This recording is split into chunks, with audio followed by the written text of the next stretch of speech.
कल मैं percentage S character निकलवाने की कह रहा था, तो मेरे ख्याल से परसेंटेज एस करेक्टर में मैंने कुछ सवाल पूछे थे आपसे। परसेंटेज वहीं पे हमारा ब्रेकडाउन हो गया था। इलेक्ट्रिसिटी का सवाल था, एक तो PF3 में मैंने निकलवाने को पूछा था आपसे। मैंने पूछा था कि बताओ PF3 के बॉन्ड में परसेंटेज एस करेक्टर कितना होगा। बॉन्ड एंगल इसका दिया हुआ था मैंने 102 डिग्री के आसपास, बोलो बेटा जी। उसके अलावा शायद मैंने अमोनिया का भी पूछा था कि परसेंटेज एस करेक्टर कितना होगा अमोनिया में निकालने के लिए, इसके बॉन्ड्स में निकालने के लिए, राइट। और मैंने कहा था अमोनिया का याद भी रखना, बॉन्ड एंगल सबको पता भी होता है, 107.5 डिग्री के आसपास अप्रोक्सीमेटली लेके चलेंगे हम लोग। ये भी मैं सिर्फ अप्रोक्सीमेट ही ले रहा हूँ। और फिर मैंने आपसे पूछा था वाटर का, कि वाटर के उसमें भी परसेंटेज एस करेक्टर कैलकुलेट करो। और भी कोई पूछा होगा तो मुझे याद नहीं है, दोबारा पढ़ लेंगे, क्या फ़र्क पड़ रहा है उसमें। 104.5 ये आप सबने रखा होगा, परसेंटेज एस करेक्टर निकालने की कोशिश की होगी।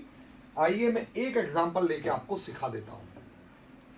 तो यहाँ हम लोग चल रहे थे परसेंटेज एस करेक्टर निकालने में। कमाल की बात हम पढ़ रहे थे कि ये जो OH बॉन्ड्स हैं, इन ON बॉन्ड में अगर हमको परसेंटेज एस करेक्टर चाहिए तो हम आराम से इस बॉन्ड एंगल को 105 डिग्री 104.5 डिग्री यहां से रख सकते हैं। और रखने के बाद cos थीटा से जो परसेंटेज एस करेक्टर आएगा वो इन दोनों बॉन्ड्स में मुझे मिल जाएगा, इस बॉन्ड में और इस बॉन्ड में। और वो कितना होगा बेटा जी बोलो। अगर हम परसेंटेज एस करेक्टर निकालेंगे तो वो होगा cos 104.5 divide by cos 104.5 cos theta -1 बोलो बेटा जी। cos 104.5 -1 into 100।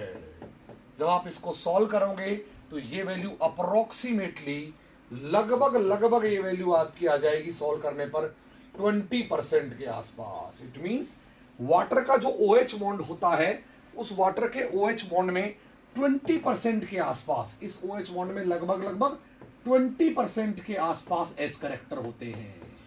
यहां से हम एक बात और प्रूव कर सकते हैं, अगर पी करेक्टर निकालना हो तो जब भी आपको दुनिया में कभी पी करेक्टर निकालना हो, पी का फॉर्मूला कभी यूज नहीं करेंगे, हमेशा एस का फॉर्मूला यूज करेंगे ऑलवेज। और फॉर्मूला होगा 100 minus percentage S character always, because दोनों का सम तो हम जानते ही हैं, दोनों का सम क्योंकि 100 होता है, इसलिए अगर 20% एस आ गया तो मेरे पास यहां से आ जाएगा 80% पी करेक्टर है इसके बॉन्ड्स में।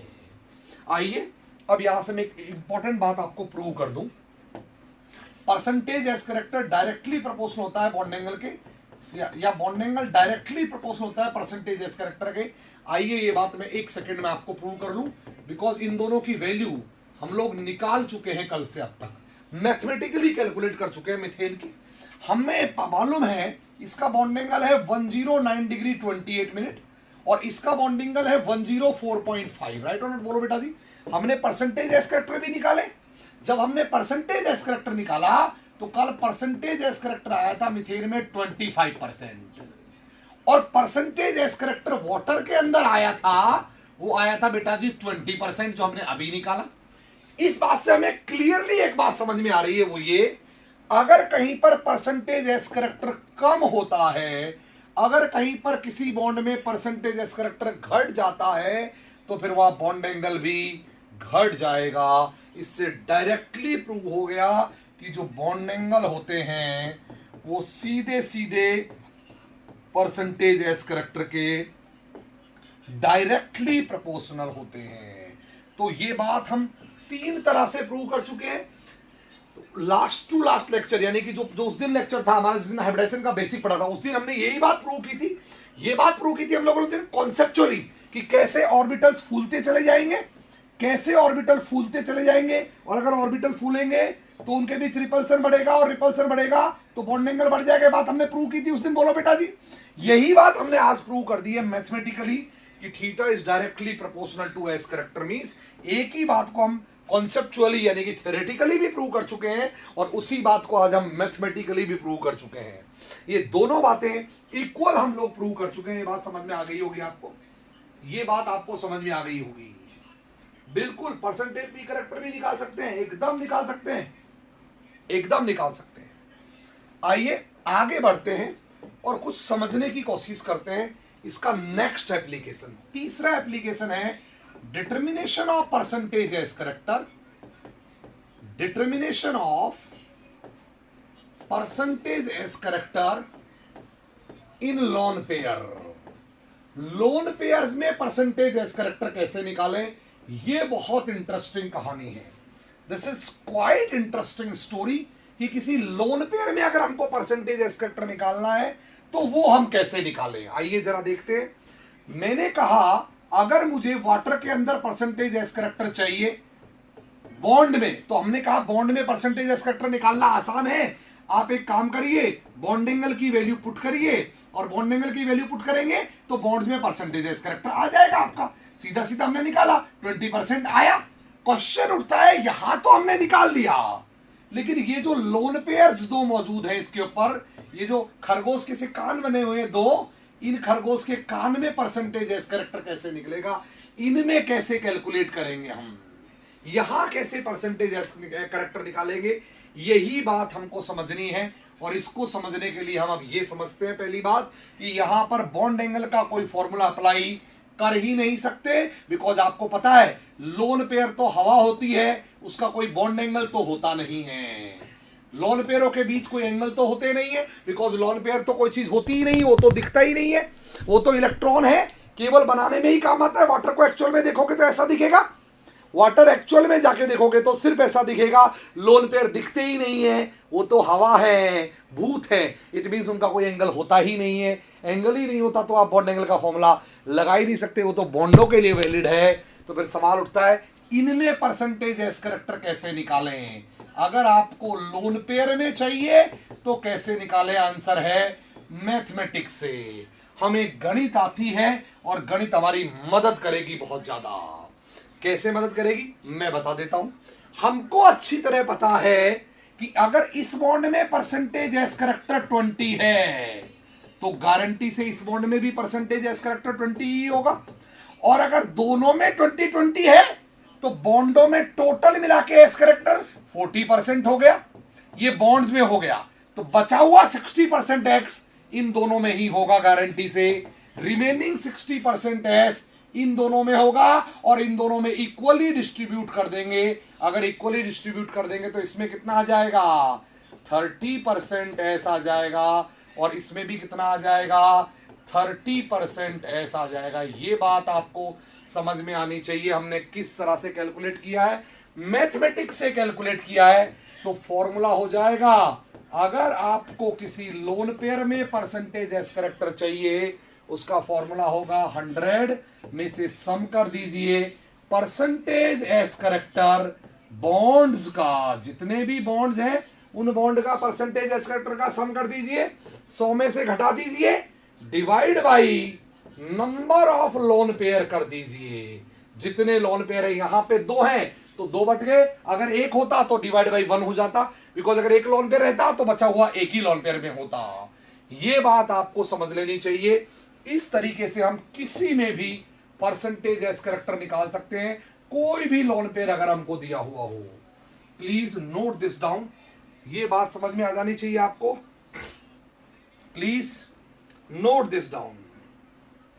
हाँ भाई, गोपाल कुमार ऑफिशियल हो चुका है, पढ़ ले गोपाल, पढ़ ले भाई, पढ़ ले, ऑफिशियली हो चुका है। फॉर्म भरने से कुछ नहीं होता, ठीक है गोपाल कुमार, फॉर्म भरने से सिलेक्शन नहीं होते हैं, पढ़ ले भाई पहले।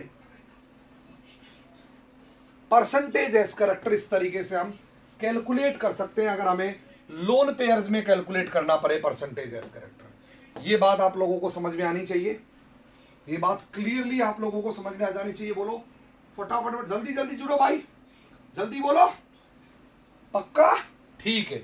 आइए मैं मोस्ट इंपॉर्टेंट सवाल करा रहा हूं। पहला सवाल आज की क्लास का, एक मॉलिक्यूल है AB2, कोई भी मॉलिक्यूल है ABC, AB2 नहीं ABC, वाटर लाइक मॉलिक्यूल है। और वाटर लाइक मॉलिक्यूल है तो इसके अंदर 2 लोन पेयर हैं, एक लोन पेयर और दूसरा लोन पेयर, 2 लोन पेयर हैं। और एक इंफॉर्मेशन हमको दी हुई है कि जो परसेंटेज एज करेक्टर है ना, परसेंटेज एज करेक्टर है वो बी में, यानी कि percentage S character in A B bond divide by percentage S character in A C bond. A B और ए सी के अंदर परसेंटेज एज करेक्टर का जो रेशियो दिया हुआ है, जो रेशियो दिया हुआ है वो दिया हुआ है 4 रेशियो दिया हुआ है। ए बी का परसेंटेज एज करेक्टर ए सी के परसेंटेज एज करेक्टर का 4 टाइम्स है। तो कैलकुलेट करो इसमें, कैलकुलेट करो। नंबर वन कैलकुलेट करो। बॉन्ड एंगल दिया हुआ है, 104.5 वाटर के जितना।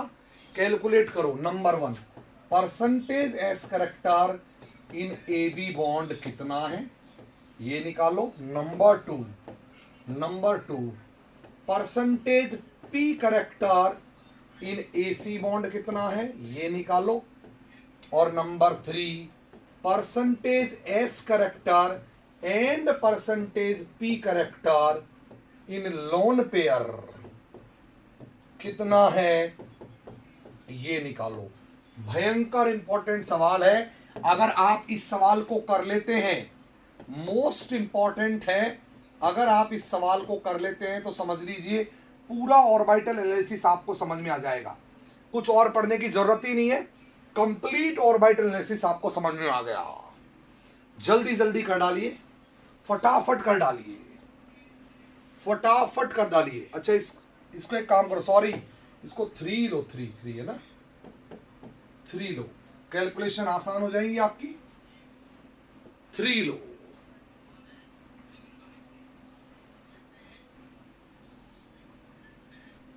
जल्दी कैलकुलेट करो। 3 लो, 3 सो दैट की calculation will be much easier. फटाफट कैलकुलेट करो।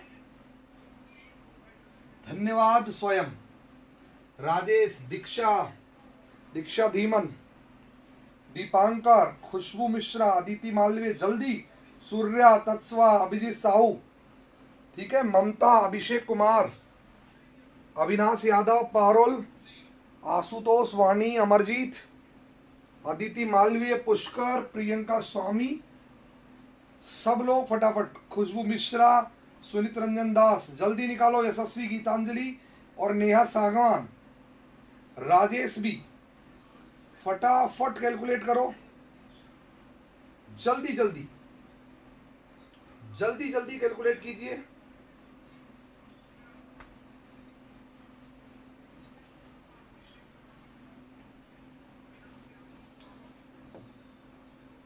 फटाफट कैलकुलेट कीजिए।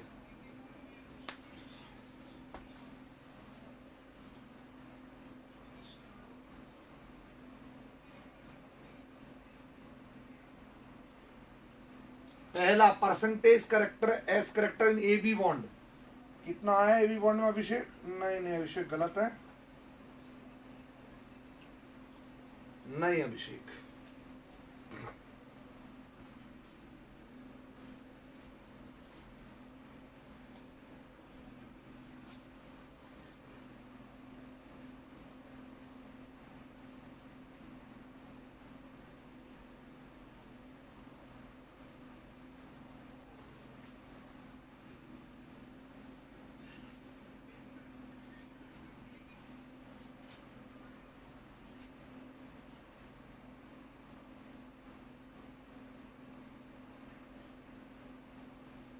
लोन पेयर केम होम क्लासेस गलत है लोन पेयर में। अच्छा लोन पेयर में ठीक है, कैम होम लोन पेयर में ठीक है। एसी में 90% एस करेक्टर पागल हो गया भैया पी। अच्छा पी निकाला है क्या? हाँ पी तो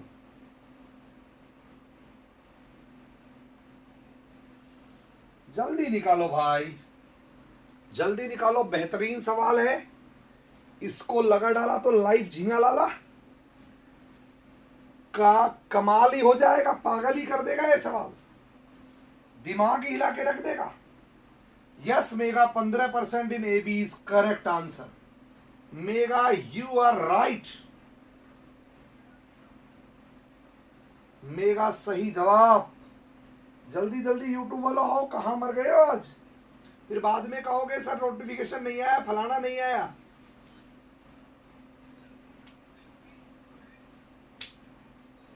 चलिए अब मैं सॉल्व करता हूं, फटाक से बोर्ड पर देखो, जल्दी जल्दी बोर्ड पर देखो। कोई बात नहीं, कोई बात नहीं, आया नहीं आया सब यहीं आ जाएगा, सब यहीं आ जाएगा। देखो ये जो बॉन्ड एंगल है, जरा समझने की कोशिश करना मेरी बात को, मेरा पॉइंट ऑफ व्यू समझना मैं क्या कहना चाह रहा हूं।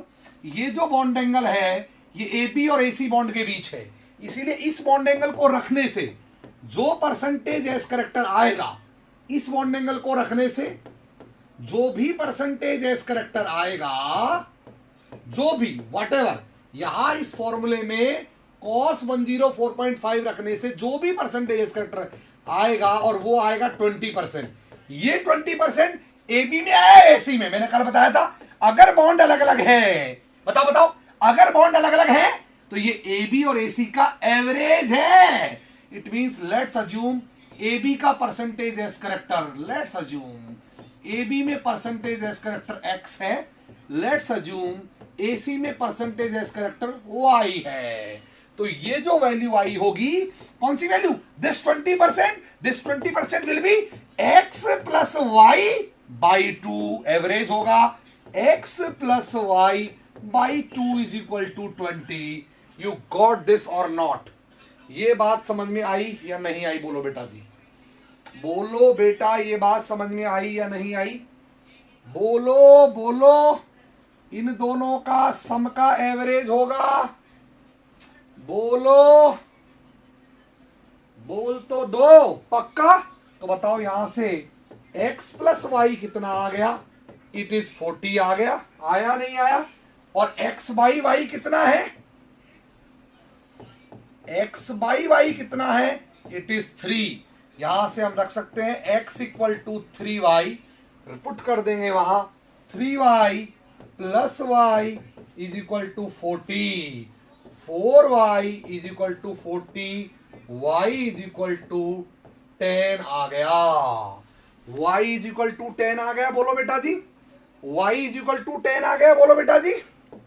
y इज इक्वल टू 10 आ गया, बोलो बोलो बोलो। तो इसका मतलब एसी बॉन्ड में percentage S character, AC bond में परसेंटेज एस करेक्टर 10% आ गया, 10% कंफर्म आ गया, बोलो बेटा। अब x निकाल लो, तो x बराबर हो जाएगा 3 इंटू वाई, तो 3 इंटू 10 बराबर 30%। मीन्स इस बॉन्ड में जो परसेंटेज एस करेक्टर है वो 30% हो जाएगा। ये बात आपको समझ में आ जानी चाहिए। इस बॉन्ड का परसेंटेज एस करेक्टर कितना हो जाएगा बेटा जी? 30% इसमें है और 10% इसमें है। लोन पेयर में निकालना है, दोनों का सम करके 2 से डिवाइड कर दो, तो बताओ लोन पेयर में कितना आ जाएगा? अच्छा हाँ, मैंने परसेंटेज पी पूछा है, परसेंटेज पी पूछा है किसमें? ए बी में पूछा है मैंने परसेंटेज एस, एसी में पूछा है परसेंटेज पी, तो बताओ परसेंटेज पी कितना हो जाएगा? Percentage S in AC bond is equal to 10% है, तो परसेंटेज पी पूछा है मैंने एसी बॉन्ड में, that will be equal to 100 minus 10, 90% P होगा। 90% पी करेक्टर होगा, ये बात समझ में आनी चाहिए आपको। ये बी ऑप्शन था। और सी परसेंटेज एस करेक्टर अगर आपको लोन पेयर में चाहिए, कमाल की बात बता रहा हूं मैं, कमाल की बात बता रहा हूं, अगर लोन पेयर में चाहिए तो 100 में से सम कर दो x plus Y divide by 2 lone pair है, 2 को घटा दो, x प्लस वाई 40 है, बोलो बेटा। तो 100 minus 40 divide by 2, 30% S character है जनाब लोन पेयर में। कहानी बहुत सिंपल है। मैं कह सकता हूं अगर मुझे कंक्लूड करना पड़े, ए बी एसी बॉन्ड है और ये है जनाब 2 lone pairs. A B bond में परसेंटेज एस करेक्टर कितना? ए बी बॉन्ड में परसेंटेज एस करेक्टर कितना, बोलो बेटा जी? इसमें परसेंटेज एस करेक्टर आ गया 30%, तो परसेंटेज पी हो जाएगा 70%। कंक्लूजन, इसमें परसेंटेज एस आ गया 10%, तो परसेंटेज पी कितना हो जाएगा इस बॉन्ड में? 90%। और इनमें परसेंटेज एस करेक्टर आ गया 30%, तो परसेंटेज पी बताना हो तो वो 70%। ये बात हमारा कंक्लूजन रहा इस मॉलिक्यूल के बारे में। कितने लोगों को ये कंक्लूजन क्लियर है? कितने लोगों को ये बात समझ में आ गई? पक्का बोलो, कंफर्म बोलो, ये समझ में आया? अगर ये समझ में आया तो ऑर्बिटल एनालिसिस झकास है। ऑर्बिटल एनालिसिस के खुल गए ताले तुम्हारे, मतलब वो हो गया ऑर्बिटल एनालिसिस की खेला हो गया उसका खेला है, समझ लो। अगर ये समझ में आया तो हो गया खेला।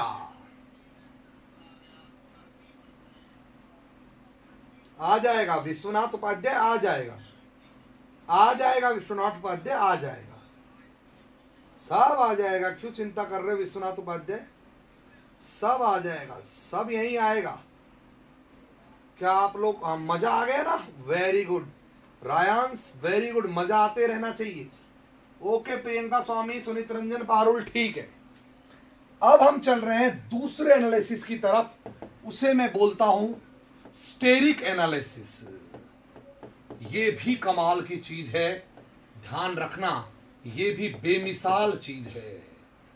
स्टेरिक एनालिसिस, ओहो, स्टेरिक एनालिसिस ऑफ हाइब्रिडाइजेशन सबसे ज्यादा कॉन्सेप्चुअल कहानी है ये। बिकॉज अब तक हमने कॉन्सेप्ट्स की बात नहीं की, अब तक मैंने बात की केवल मैथ की। अब मैं बात करूंगा मैथ छोड़ के केमिस्ट्री की, कॉन्सेप्ट्स की और कॉन्सेप्ट्स की स्टोरी की। प्लीज, बहुत इंपॉर्टेंट बात पढ़ा रहा हूं आपको, steric analysis. According to steric analysis, दुनिया में जितने भी केमिकल मॉलिक्यूल होते हैं उन्हें हम 3 हिस्सों में कैटेगराइज कर सकते हैं। पहले, आइडियल हाइब्रिडाइजेशन, वो मॉलिक्यूल जिनका हाइब्रिडाइजेशन आइडियल होता है या जो आइडियल हाइब्रिडाइजेशन दिखाते हैं। मैंने मैथमेटिकली समझाया था, इनकी वैल्यू के लिए आई जो होता है वो एक इंटीजर आता है मैथमेटिकली, जो हम वहां से सीख के आए। दूसरे मॉलिक्यूल जो होते हैं दूसरी टाइप के, वो होते हैं नॉन आइडियल हाइब्रिडाइज्ड मॉलिक्यूल्स।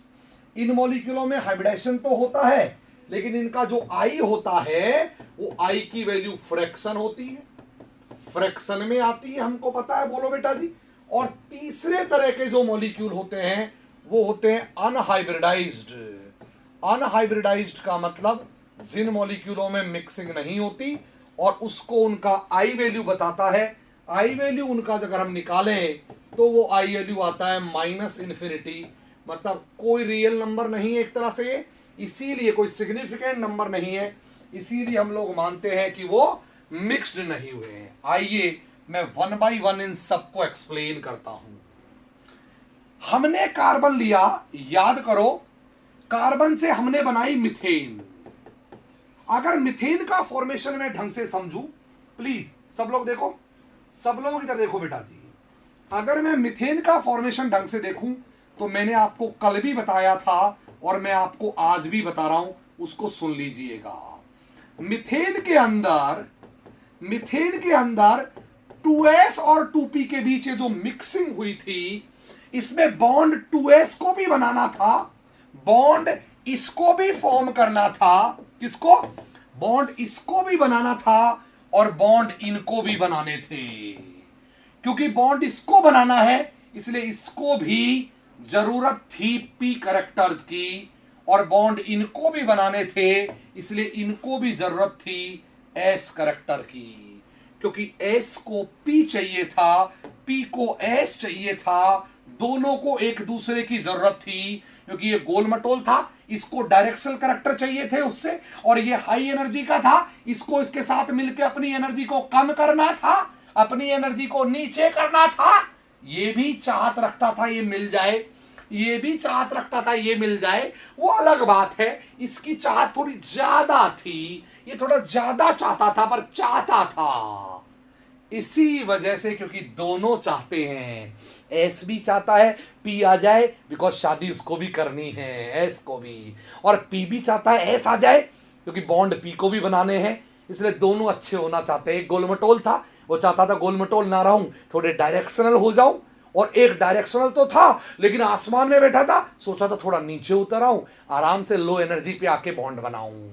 दोनों ने गुलू गुलू कर लिया, क्योंकि दोनों को जरूरत थी, इसीलिए ये इसमें मिक्स हुआ, गजब से, और ये भी इसमें मिक्स हुआ गजब से, बिकॉज मुझे तेरी जरूरत, तुझे मेरी जरूरत।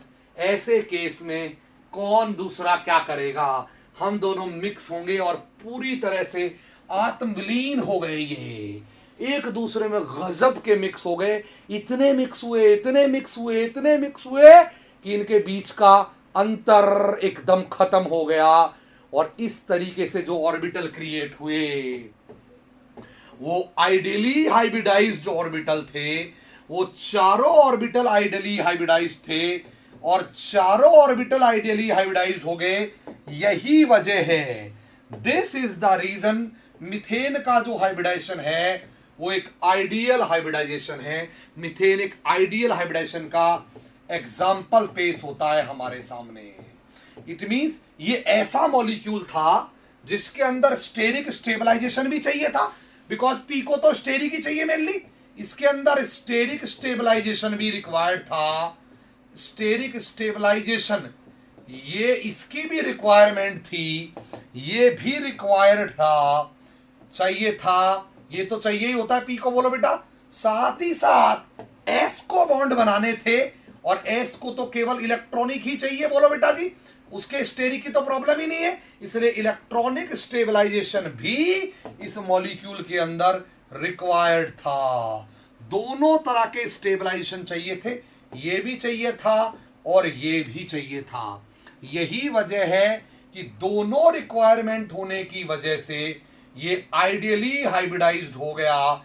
उसने इसको और इसने उसको आपस में गजब मिक्स कर लिया, जोरदार मिक्सिंग हुई, और दोनों रिक्वायरमेंट की वजह से आइडियल हाइब्रिडाइजेशन के केस बन गए ये। आइए अब मैं आपको मीथेन की एक दोस्त से मिलाता हूं, वो जिंदगी में आपको बहुत कुछ समझाएगी। आइए चलते हैं हम अगले एग्जाम्पल के पास, जो एग्जाम्पल हमको जिंदगी में बहुत ज्ञान देगा, इतना ज्ञान देगा अगली 2 क्लास तो यही खा जाएगा एग्जाम्पल ही। मतलब यहां से लेके फ्लक्सोनिलिटी से लेके और इन्वर्जन बैरियर तक सारी कहानी यही गाएगा। ये कमाल की चीज है। नाम तो अमोनिया है लेकिन काम बहुत बड़े बड़े हैं इसके। आइए पहले बड़े काम की तरफ आपका ध्यान में लेके जाऊं, पहले बड़े काम की तरफ आपको लेके चलूं। अमोनिया की गजब बात क्या होती है, इसके अंदर इसका जो 2s होता है ना, वो ऑलरेडी फिल्ड होता है। ओ माय गॉड, ये पहले से पेयर है, इसको कोई बॉन्ड नहीं बनाना। इट मींस इस बार एस को पी की कोई जरूरत नहीं है, बिकॉज इसकी शादी ही नहीं होगी, इसको बॉन्ड बनाना ही नहीं है, और जिसको बॉन्ड ही नहीं बनाना उसको डायरेक्शनल होके क्या करेगा वो। इट मींस इस बार एस में पड़ा हुआ लोन पेयर दरवाजा ही नहीं खोलता घर का, कहता है ऐसी तैसी कराए पी, अपने को तो कुछ करना नहीं है, बिकॉज अपने को पी ही नहीं चाहिए। पी इसलिए चाहिए होता है ताकि बॉन्ड बनाए, डायरेक्शनल बने, और बॉन्ड तो बनाएंगे नहीं क्योंकि हमारी शादी तो ऑलरेडी हो चुकी है, हमें तो पेयर होने की जरूरत ही नहीं है। इसीलिए इस केसेस में बेचारा पी जाएगा कटोरा लेके, क्योंकि उसको स्टेरिक स्टेबलाइजेशन चाहिए। इसलिए सुबह सुबह 5 बजे ही पी पहुंच जाएगा एस के पास। वही कल वाली बात, बाबा दरवाजा खड़खड़ाएगा, बोलेगा बाबा, नॉक करके पी बोलेगा एस करेक्टर डाल दे, बिकॉज अगर एस नहीं आया तो पी बर्बाद, 90 डिग्री का एंगल, रिपल्सन ज्यादा, स्टेरिकली बर्बाद हो जाएगा मॉलिक्यूल। इसीलिए यहां सारी जरूरत पी को है, एस को कतई जरूरत नहीं है। और तो और लोन पेयर की अगर आप टेंडेंसी जानना चाहोगे, दुनिया का कोई भी लोन पेयर अगर एस ऑर्बिटल्स में पड़ा हुआ हो तो वो कभी भी हाइब्रिडाइजेशन में पार्टिसिपेट करना चाहता ही नहीं है। एस ऑर्बिटल्स में पड़ा हुआ lone pair never wants to participate in hybridisation, never wants to mixed with P orbital. वो कभी भी जिंदगी में पी ऑर्बिटल के साथ मिक्स होना नहीं चाहेगा अगर कोई लोन पेयर एस में पड़ा हो। आप कहोगे सर ऐसा क्यों? पी में मिक्स होने से क्या है, उसको दो नुकसान हैं। अगर कोई लोन पेयर जो एस में पड़ा हुआ है पी के साथ मिक्स होने गया तो उसको दो नुकसान होंगे बड़े। पहला नुकसान गजब का सुन लीजिए, वो पहले से शादीशुदा है, इट मींस उसका कोई बॉन्ड तो बनना नहीं है, और उल्टा उसका अट्रैक्शन कम ही हो जाना है। कम कैसे हो जाना है मैं बता देता हूं। ये थे पी और ये रहते थे कहीं पे यहां, बोलो बेटा जी। जब ये इसके साथ मिक्स होगा, कल मैंने पढ़ाया था, जब ये इनके साथ मिक्स होगा,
हाँ जी,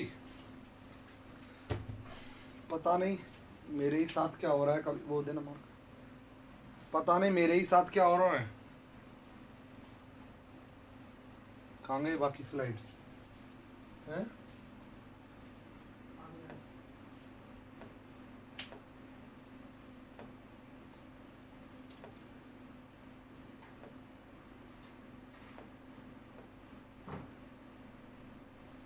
बाकी स्लाइड कहाँ गई?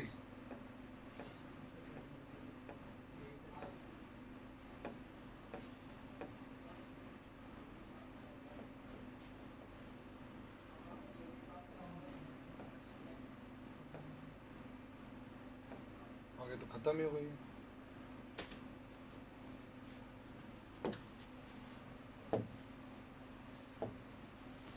कोई बात नहीं। अमोनिया डिस्कस कर रहे थे हम लोग।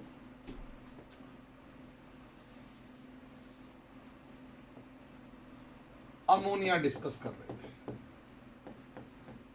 ठीक है। अमोनिया के बारे में हम चर्चा कर रहे थे कि इस नाइट्रोजन का जो लोन पेयर है ना, वो कभी भी हाइब्रिडेशन में पार्टिसिपेट होना नहीं चाहता, बिकॉज उसको बॉन्ड फॉर्म नहीं करने, इसलिए उसको कोई पी करेक्टर की जरूरत नहीं है। इट मीन्स इसको इस बार पी करेक्टर्स रिक्वायर्ड है ही नहीं, ये चाहिए ही नहीं इसको पी, पर इसको एस करेक्टर अभी भी चाहिए, बिकॉज स्टेरिक स्टेबलाइजेशन तो अभी भी चाहिए 90 डिग्री एंगल से एंगल बढ़ाने के लिए। मीन्स एस को पी नहीं चाहिए, पी को एस चाहिए। अब जरा देखिए, लोन पेयर अगर कोई एस ऑर्बिटल में रहे तो वो कभी भी नहीं चाहेगा, नेवर, वो कभी नहीं चाहेगा टू पार्टिसिपेट इन हाइब्रिडाइजेशन।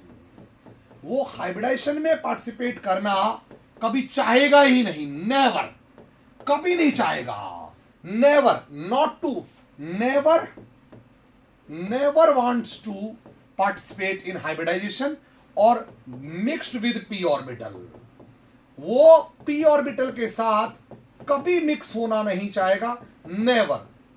क्यों नहीं चाहेगा, आइए जरा मैं आपको बताता हूं। दो वजह है इसकी। कोई भी लोन पेयर कभी भी नहीं चाहता कि वो पी ऑर्बिटल के साथ मिक्स हो। इसकी दो वैलिड वजह हैं। क्या वैलिड वजह है जनाब? इसकी पहली और दूसरी, मैं दोनों वजह बता रहा हूं। इसकी पहली वजह तो ये है, फर्स्ट वजह, कि लोन पेयर एस में रहता है, ये आपने यहां पी बना दिए। अगर लोन पेयर बिना बात में इनके साथ मिक्स हो गया, मान लीजिए ये और ये आपस में मिक्स हो गए, तो नए ऑर्बिटल कहीं यहां पर बनेंगे, बोलो बेटा जी।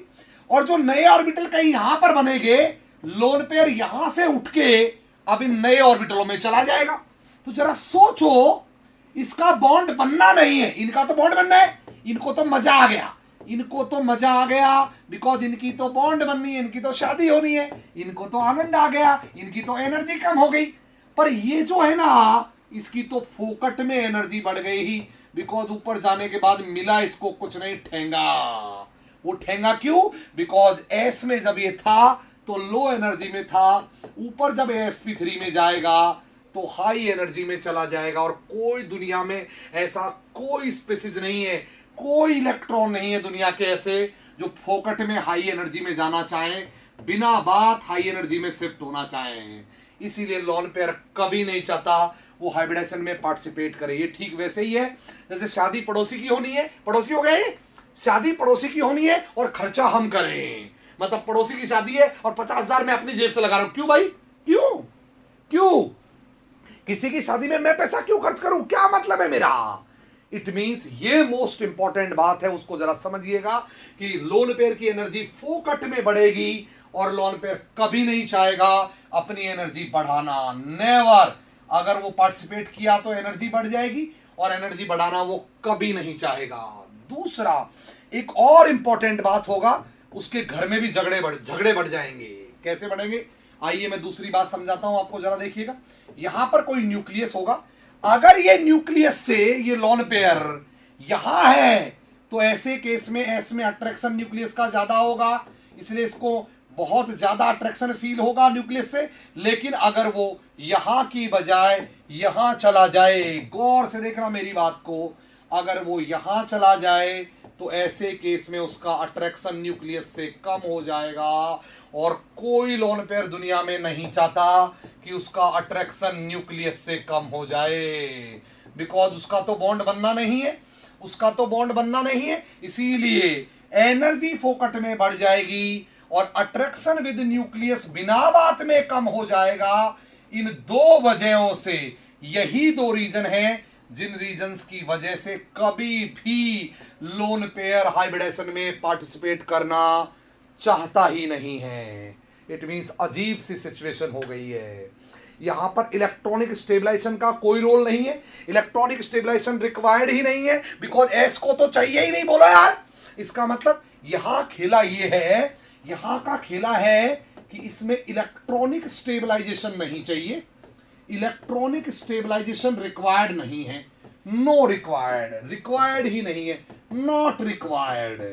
इलेक्ट्रॉनिक स्टेबलाइजेशन रिक्वायर्ड नहीं है, लेकिन स्टिल इसके अंदर स्टेरिक स्टेबलाइजेशन चाहिए। पी को अभी भी जरूरत है, पी को आज भी एस की जरूरत है, स्टेरिक स्टेबलाइजेशन रिक्वायर्ड है। और मैंने कल ही बता दिया था, इलेक्ट्रॉनिक रिक्वायर्ड हो या रिक्वायर्ड नहीं हो, हम इलेक्ट्रॉनिक को देखते भी नहीं, बॉदर भी नहीं करते हैं। हमारा जो एम है, हमारा जो लेना देना है, वो सारा स्टेरिक से ही है, क्योंकि ये रिक्वायर्ड है, इसीलिए स्टिल हाइब्रिडाइजेशन होगा, स्टिल हाइब्रिडाइजेशन होगा। आप कहोगे सर क्यों होगा, लोन पेयर तो जाना ही नहीं चाहता, नहीं जाना चाहता है, फिर भी होगा, मजबूरी में लोन पेयर को पार्टिसिपेट करना पड़ेगा। इट मींस लोन पेयर ना चाहते हो भी पार्टिसिपेट करेगा, lone pair will participate, lone pair participate करेगा। और वो पार्टिसिपेट क्यों करेगा, क्योंकि जरा समझ लीजिए, अगर लोन पेयर पार्टिसिपेट ना करे, अगर लोन पेयर पार्टिसिपेट नहीं करेगा, तो ऐसे केस में स्टेरिकली स्टेबलाइजेशन गेन नहीं होगा। मतलब मैं कहना चाह रहा हूं, अगर लोन पेयर पार्टिसिपेट नहीं करे तो अमोनिया का बॉन्ड एंगल कितना होगा, अगर लोन पेयर पार्टिसिपेट नहीं करे तो अमोनिया का बॉन्ड एंगल होगा 90, और 90 डिग्री पर रिपल्सन बहुत ज्यादा होंगे,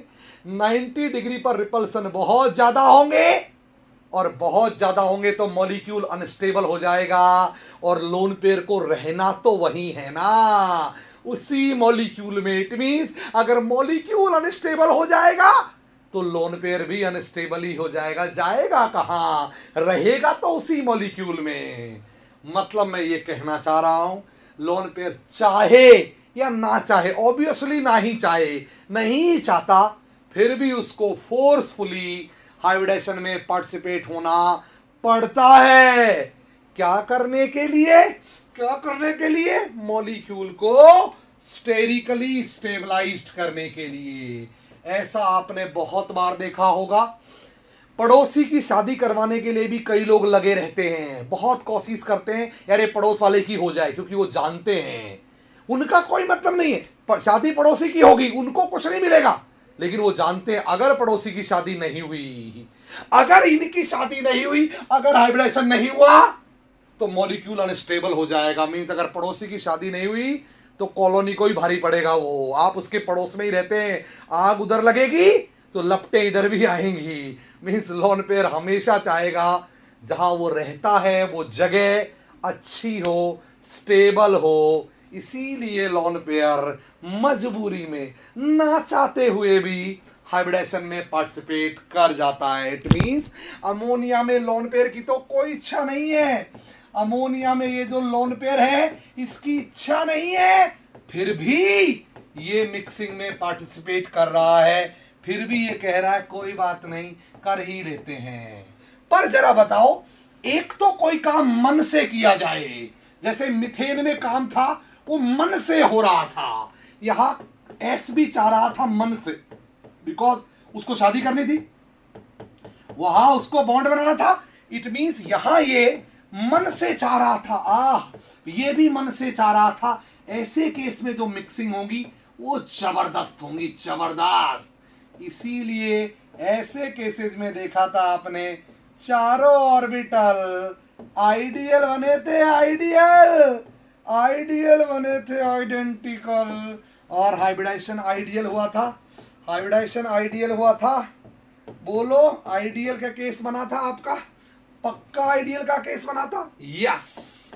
बट यहां ऐसा नहीं है, यहां लोन पेयर चाहता नहीं है, फिर भी हुआ है, बुरे से मन से हुआ है, इसीलिए मिक्सिंग तो होगी, हाइब्रिड ऑर्बिटल भी बनेंगे, हाइब्रिड ऑर्बिटल भी बनेंगे, ये भी sp3 है, पर यहां ये जो 3 sp3 होंगे, sp3 sp3 sp3, ये तीनों sp3 अलग होंगे, यानी एक जैसे होंगे ये तीनों, और ये जो sp3 बनेगा, बनेगा तो ये भी sp3, पर इसको मैं बोल रहा हूं sp3 डैश, sp3 डैश से मेरा मतलब है, इससे मेरा मतलब है ये और ये एक दूसरे से डिफरेंट ऑर्बिटल होंगे। मींस जो परसेंटेज एस करेक्टर इनमें होगा वो परसेंटेज एस करेक्टर उनमें नहीं होगा। जो परसेंटेज एस करेक्टर इन sp3 डैश वालों में होगा वो उन sp3 वालों में नहीं होगा। और ऑब्वियसली इनमें परसेंटेज एस करेक्टर इनसे ज्यादा रहेगा, बिकॉज बिकॉज बिकॉज ये अपना एस देगा, ये अपना एस देगा, लेकिन ढंग से नहीं देगा। जितना मजे से यहां दे रहा था उतना नहीं देगा, बुरे से मन से थोड़ा सा एस दे देगा, ले हाँ थोड़ा एस ले ले, हल्का फुल्का एस करेक्टर देगा ये। इससे ये बात साफ समझ में आती है कि इसमें एस करेक्टर ज्यादा रह जाएंगे। इसीलिए यही वजह है, अगर आपको समझ में आया हो, क्योंकि मिथेन में ये जो बॉन्ड है, कमाल की बात सुनना, कमाल की बात सुनना, ये जो बॉन्ड है इनका जो परसेंटेज एस करेक्टर है वहां ज्यादा था, बिकॉज वहां पूरा डिस्ट्रीब्यूट हुआ था। और ये जो बॉन्ड, ये वाले जो बच गए, ये जो बॉन्ड बना, इस बॉन्ड में परसेंटेज एस करेक्टर कम है।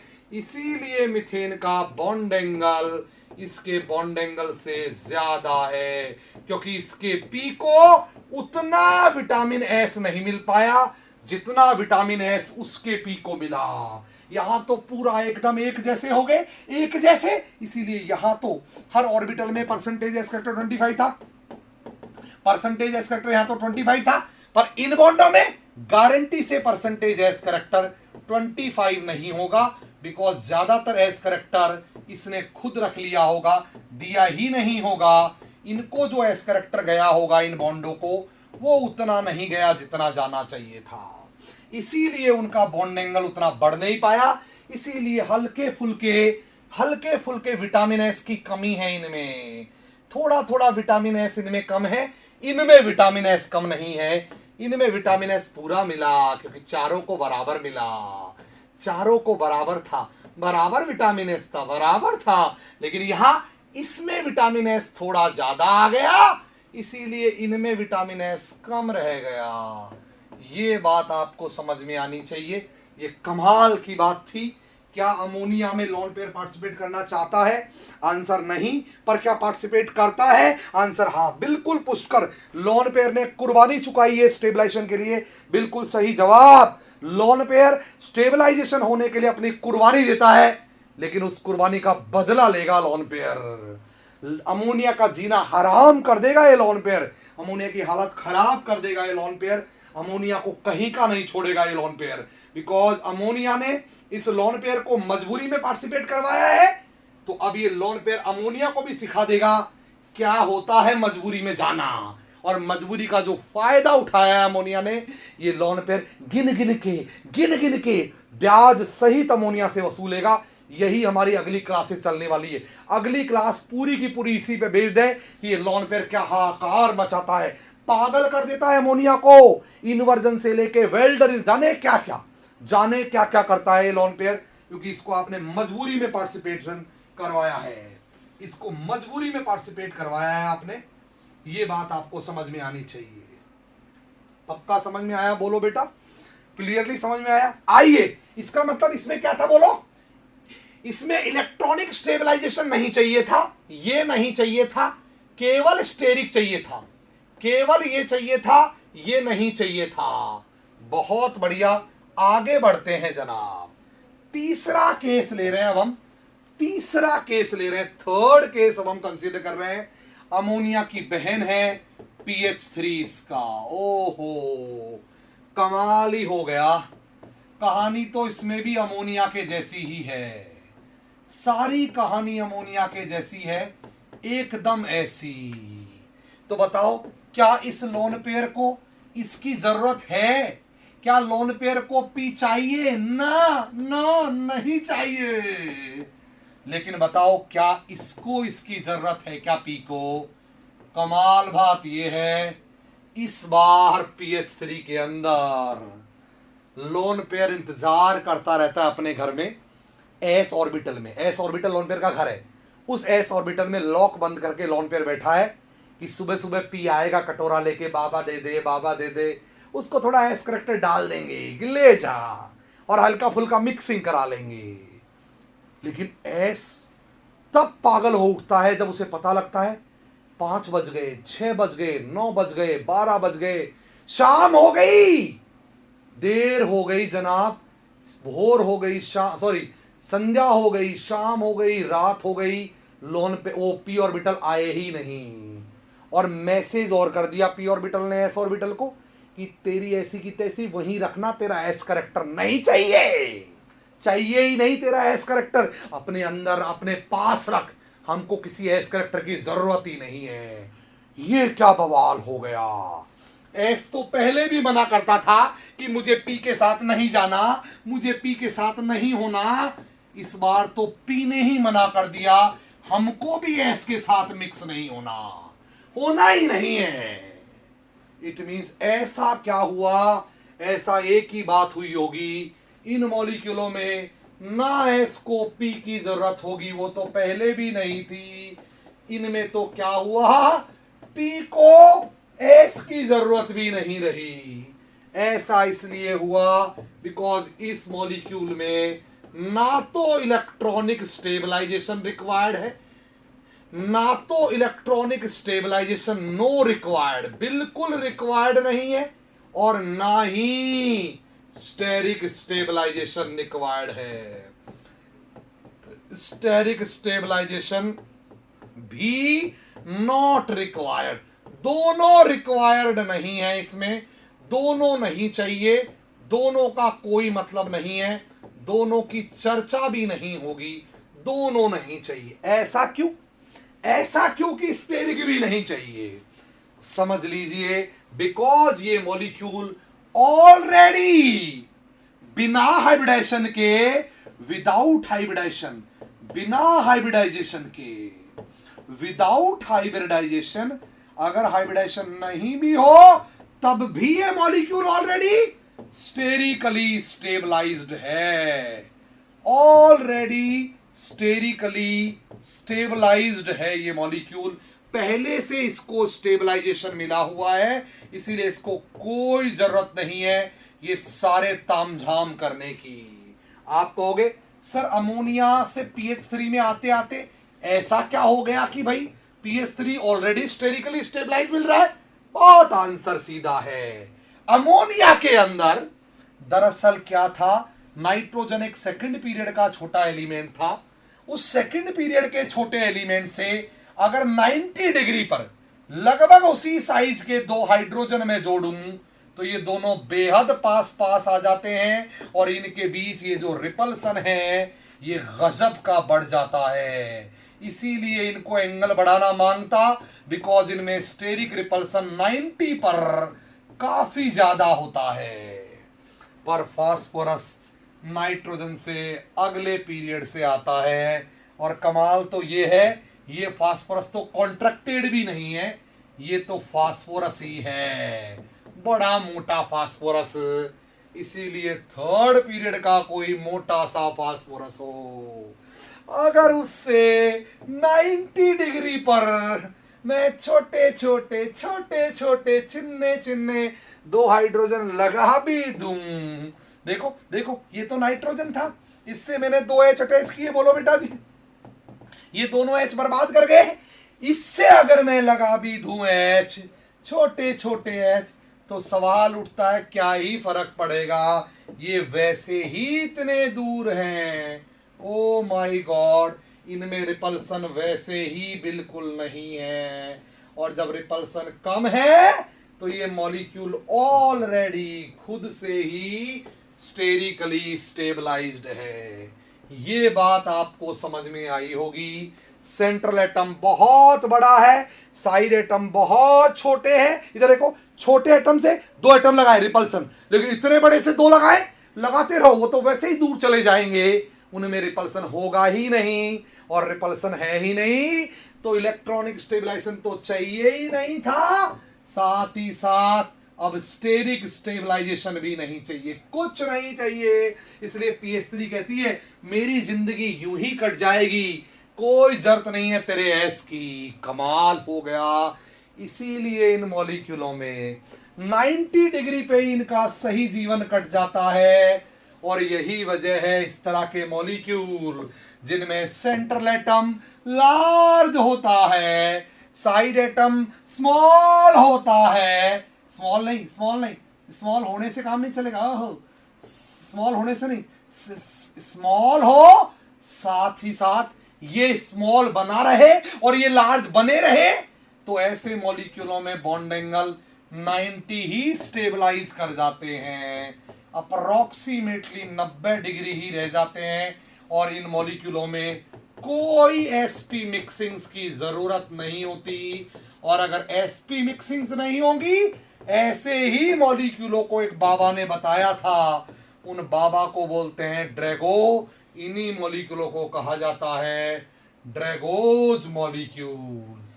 अब आपको समझ में आया होगा ये तीसरा केस कहां से आया। कमाल की बात थी, बेमिसाल बात थी, ये तीसरा केस जबरदस्त चीज थी। क्या पक्का समझ में आग लगा दी हम लोगों ने? कमाल ही समझ गए, बोलो बेटा। तो जो 3 केस थे वो 3 केस क्या थे? एक था आइडियल हाइब्रिडाइजेशन, एक था आइडियल हाइब्रिडाइजेशन का केस, इट वाज आइडियल, बोलो बेटा जी। दूसरा था नॉन आइडियल का केस, आइडियल का नेता था कौन? आइडियल का नेता था मीथेन, बोलो बेटा जी, उसका लीडर। और एक था अनहाइब्रिडाइज्ड मॉलिक्यूलों की कहानी, या नो हाइब्रिडाइजेशन के केस, बोलो बेटा जी, नो एसपी मिक्सिंग्स के केस, या नो हाइब्रिडाइजेशन के केस, अनहाइब्रिडाइज्ड केस। और इन केसेस में हम लोगों ने क्या पढ़ा? हम लोगों ने पढ़ा इनका लीडर था मीथेन, इनमें इलेक्ट्रॉनिक स्टेबलाइजेशन, यहां लिख रहा हूं मैं, इलेक्ट्रॉनिक स्टेबलाइजेशन रिक्वायरमेंट, राइट। और यहां लिख रहा हूं मैं स्टेरिक स्टेबलाइजेशन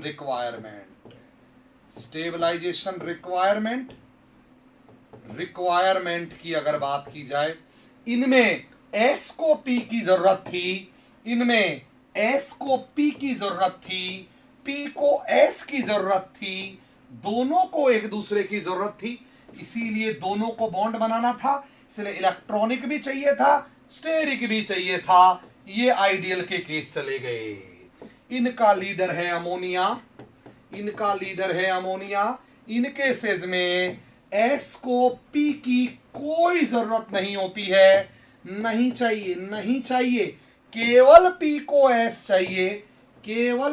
एस चाहिए, ऐसे केसेस में इनमें इलेक्ट्रॉनिक स्टेबलाइजेशन नहीं, स्टेरिक चाहिए तो अभी भी स्टेबल हाइब्रिडाइजेशन होगा स्टिल, बिकॉज स्टेरिक ही तो मेन फैक्टर है, यही तो मेन इंपॉर्टेंट फैक्टर है, यही तो मेजर बात है हाइब्रिडाइजेशन के लिए, यही तो मेजर चीज है। तीसरा जो केस था, उन केसेस में PH3 उनका लीडर है, और वो कहता है ना एस को पी चाहिए, ना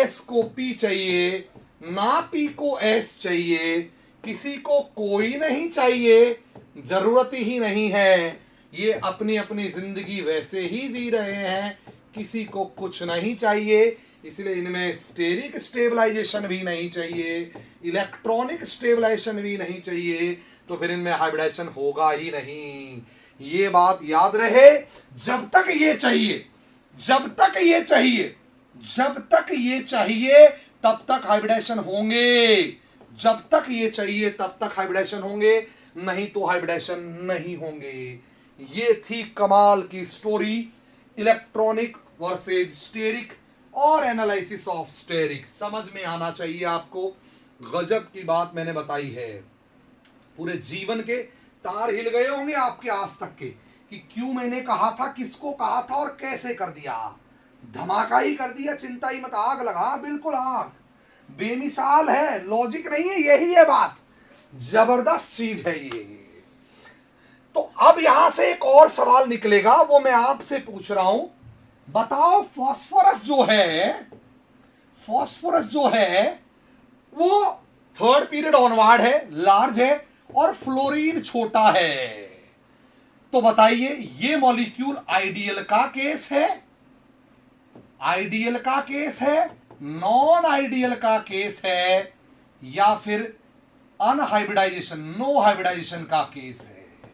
जल्दी से बता दीजिए, ये मॉलिक्यूल किसकी कहानी है? PF3 किस कैटेगरी में लाई करेगा? फटाफट बोलिए, जल्दी बोलो। तार हिल गए आयुष जैन, अभी जाने क्या क्या हिलेगा, चिंता ही मत कर, सारा ही हिला के रख दूंगा, पूरा झिंझकोड़ के रख दूंगा, कई बरसों की का जीवन की चीजें निकाल दूंगा, जो जीवन की जिंदगी। अभी तो ऑर्गेनिक आएगी, अरे मैं अभी तो थर्मो और ऑर्गेनिक लेके आऊंगा दोस्त, फिर फिजिकल के तार हिलाऊंगा, मैं सिखाऊंगा जीवन में थर्मो क्या है। मेरा लेक्चर देखना एक बार यूट्यूब पे पहला डला हुआ है, उस वक्त तो बोर्ड इतना आया भी नहीं, इतना नया था, वहां मैंने तार हिलाए हुए, वैसे ही तार हिलेंगे, पागल ही कर देंगे। Ideal ideal ideal ideal ideal, हाँ, आइडियल उत्तर गलत है आपका। आइडियल से मैं सहमत रहूं, हाँ, नॉन आइडियल से मैं सहमत हूं, बिल्कुल सही जवाब, एकदम करेक्ट आंसर। ये आइडियल तो हो ही नहीं सकता, बिकॉज यहां एक पापा बैठे हुए हैं, उनका नाम है लोन पेयर।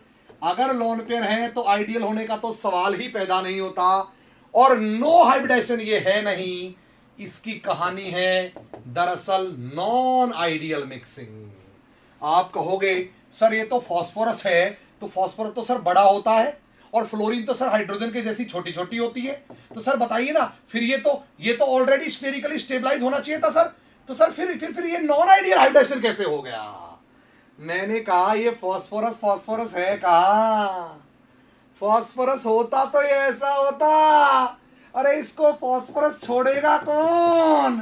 याद करो, कॉन्ट्रैक्शन थ्योरी 3 लगी हुई है, जान ले लेंगी इसकी, इसका नाम फ्लोरीन है, ये तो सीधा लगी हुई है फास्फोरस से। याद करो ऑर्गेनिक में जब ये जिससे जुड़ती है उसको नहीं, पूरी कॉलोनी को बर्बाद कर देती है, याद तो है ना इंडक्टिव, यहां तक पीछा नहीं छोड़ती है। सोचो ये इसको कॉन्ट्रैक्ट कर देती है, इसको यहां तक पूरी कॉलोनी को, तो इस पर तो एक पर ही बेचारे पर 3 लगी है। इतना प्लस होगा कि फास्फोरस कहां रह जाएंगे। एक फ्लोरीन लगाते ही फुस, एक और लगा दो तो और फुस, ये और तीसरा लगा दो तो क्या बोलूं, फुस सी हो जाएंगी। और जब फ्लोरीन ऐसी आगे यहां पर फ्लोरीन जुड़ गई तो फिर से रिपल्सन बढ़ जाएगा, और फिर से पी बोलेगा वापस, बाबा एस करेक्टर दे, एंगल बढ़ाना है। It means absence of contraction होना चाहिए, तब नो हाइब्रिडाइजेशन होते हैं। अगर कॉन्ट्रैक्शन हो गया तो मिक्सिंग्स हो जाएंगी। इसीलिए मैं पढ़ाऊंगा चार्ज कॉन्ट्रैक्शन मिक्सिंग्स का एक फेवरेबल फिनोमिनन होता है, आगे भी पढ़ाऊंगा मैं आपको एनर्जेटिक थ्योरी में, ये बात आपको समझ में आनी चाहिए। कॉन्ट्रैक्शन होते ही वापस रिपल्सन बढ़ जाएंगे। अभी ये दूर थे, देखो दूर थे, जैसे ही कॉन्ट्रैक्शन होगा ये पास आएंगे, रिपल्सन बढ़ेगा, एंगल की जरूरत पड़ेगी, एस और पी मिक्स हो जाएंगे। इट मींस अगर हमको नो एसपी मिक्सिंग के केस देखने हैं, अगर हमको नो एसपी मिक्सिंग के केस देखने हैं तो बताओ कौन से मॉलिक्यूलों में एसपी मिक्सिंग नहीं होगी। अब मैं क्लियर कर देता हूं।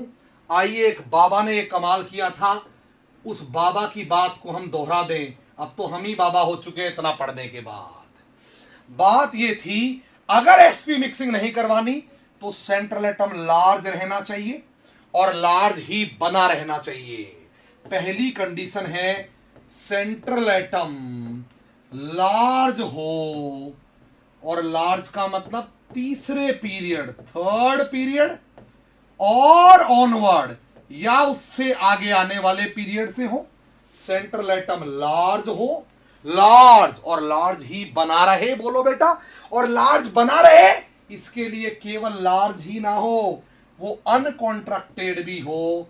और अनकॉन्ट्रैक्टेड तब होगा जब लेस इलेक्ट्रोनेगेटिव, जब यहां जो जुड़े हुए हैं उनकी इलेक्ट्रोनेगेटिविटी कम होनी चाहिए और साइज भी कम होनी चाहिए। और ये ब्यूटी पूरी केमिस्ट्री में हर किसी को नहीं मिलती। मतलब जो साइड एटम है, सेंट्रल तो मैंने कह दिया, ये जो साइड एटम है, ये साइड एटम कैसे होने चाहिए? 2 कंडीशन। स्मॉल होने चाहिए और साथ ही साथ लेस इलेक्ट्रोनेगेटिव। अब लफड़ा हो गया, पीरियोडिक टेबल में जो स्मॉल है वो मोर इलेक्ट्रोनेगेटिव है, बिकॉज सेकंड पीरियड वाले स्मॉल है और वो तो इलेक्ट्रोनेगेटिविटी में बहुत ज्यादा है। थर्ड पीरियड वाले इलेक्ट्रोनेगेटिविटी तो उनकी कम है पर वो लार्ज है। तो ये कॉम्बिनेशन किसमें मिलता है? ये कॉम्बिनेशन ले दे के एक ही एलिमेंट को भगवान ने दिया है और उन एलिमेंटों के नाम हैं बेचारी हाइड्रोजन।